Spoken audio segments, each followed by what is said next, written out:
Mr. President of the United Nations General Assembly, Mr. Secretary General, Head of the State and Government, Excellencies, I am honored to address you today on behalf of the Filipino people on the 75th anniversary of the United Nations.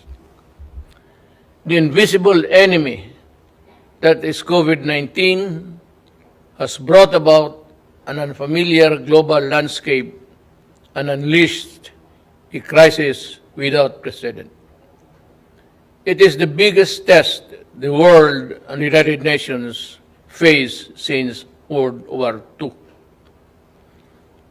While the United Nations has brought relief and hope to so many countries and peoples around the world, it now finds itself saddled by a virus that has taken many lives and wrecked economies and social order. We are at a crossroads. How we address COVID-19 will define our future. For the Philippines, this means putting up all of the peoples of our United Nations at the core of this response. We will need to ask hard and fundamental questions about the vision and mission that the United Nations conceptualized 75 years ago. We need to ask ourselves whether or not we have remained true and faithful to the United Nations principles and ideals. Mr. President, in the light of the realities of the present, the Philippines grieves with all of the families all over the world who lost their loved ones to this horrible virus. We extend our heartfelt condolences. We salute all frontliners who put up their lives on the line even in countries not their own.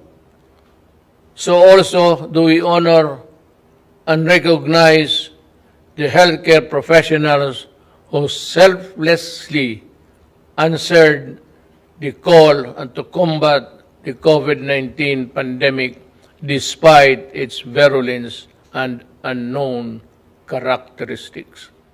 While each nation has its own strategy in fighting the pandemic, what the world needs are coordinated international plans and efforts to pursue a common purpose.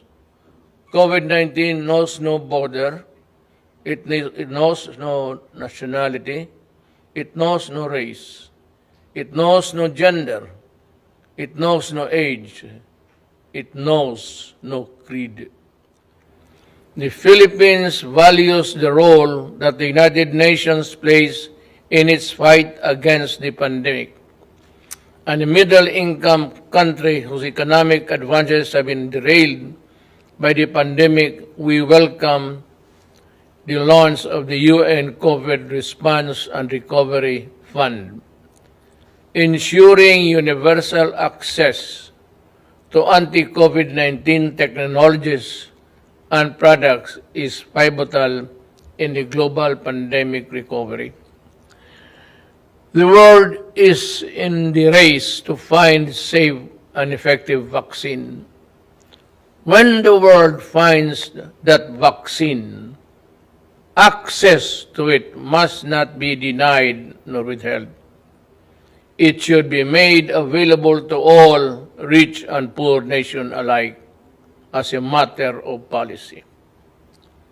The Philippines joins our partners in the ASEAN and the non-aligned movement, and in raising our collective voice, the COVID-19 vaccine must be considered a global public good. Let us be clear on this.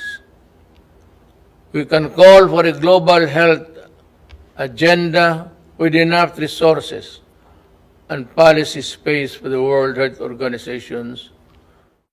We need a WHO that is quick to coordinate and quicker to respond.